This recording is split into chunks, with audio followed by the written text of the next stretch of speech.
My name is Emily, and today I'm going to be helping my stepdad with DF crafting, and I'm going to be showing you how to make some boxes. First thing we have to do is cut the wood. A big 2x4 is 96 inches, and it's really hard to work with, so we cut it in half to 48 inches so it's easier to work with. You take your tape measure and you measure it to 48 inches, then you make a little dash.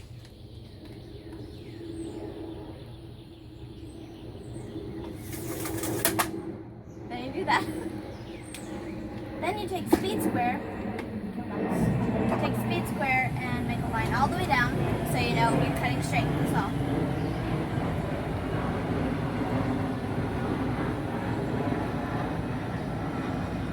There you go.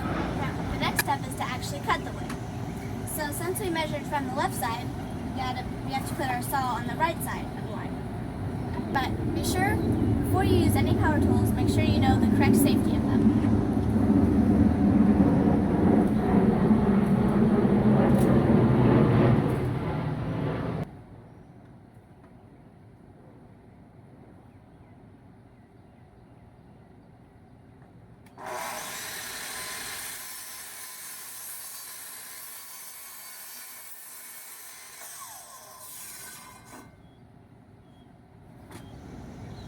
So, the first thing we do is we put the guard on the table saw at the right thickness to square off the 2x4, and then we set the cutting depth of the saw to approximately 1/4 inch above the thickness of the 2x4. So, our finished product, the side walls are going to be about 1/2 inch thick. So, to get it that way, we need to cut our boards about 3/4 of an inch thick, because that will leave room for like sanding and all the other stuff that makes it pretty. At this time, it'd probably be good to get somebody to help you. So I went ahead and set up the stop jig at 11.5 inches so I can cut all my boards at the same length. So when I put together the final product, it'll be a 12-inch box. Okay. So now that we have our boards, we are going to make these specific boxes 9 inches high, which means we are going to use 6 boards per side. And due to the jig I have, I can do 2 sides at once. And when you're cutting these boards, make sure you save the end pieces, because those will work as spacers. So, as you can see, I have just made the first wall, and I alternated the spacers, so when the whole thing comes together, the walls will fit in nicely and stay together. Now, when you go to make your second wall, make sure not to put glue on the first board, because you don't want to glue it to your first wall. Okay, now we've glued all the boards together and we applied these clamps, but you don't want to squeeze the clamps too tight, because then the boards will start to warp and you won't get the even pressure that you need. So after you do that, you're going to let the boards dry for about 8 hours as recommended on the bottom.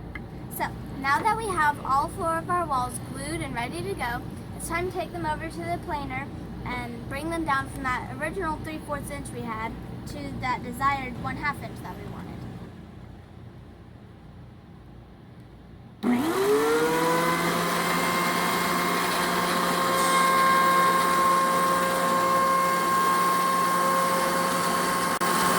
Now that we have all 4 of our walls cut to that 1/2 inch and the openings staggered, we should be able to place them together and they should fit perfectly. Now, we can either wait 8 hours for the glue to dry, or we can use the bang bang theory.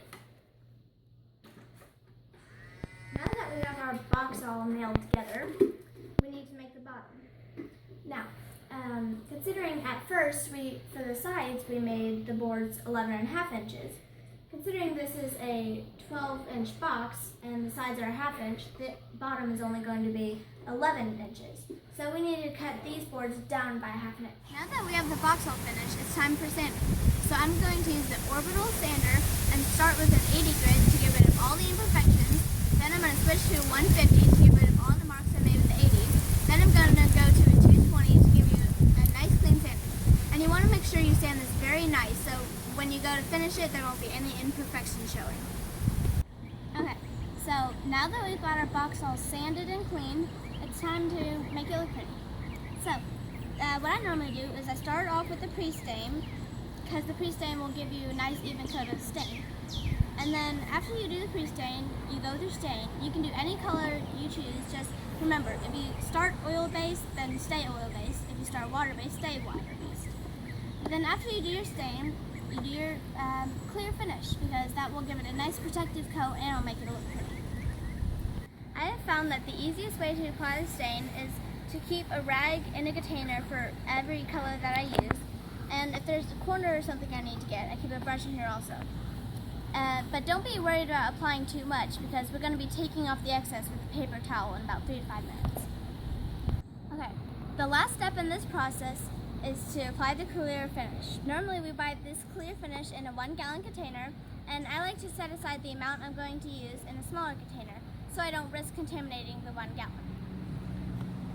Now, when applying this, this clear finish is about the consistency of corn syrup. So when you apply it, you have to apply it very slowly so you don't get any air bubbles in it. Here's the finished product. I hope you enjoyed the video as much as I enjoyed making it. If you really liked it, please like, share, subscribe. Just show us your support and we will put more videos out there.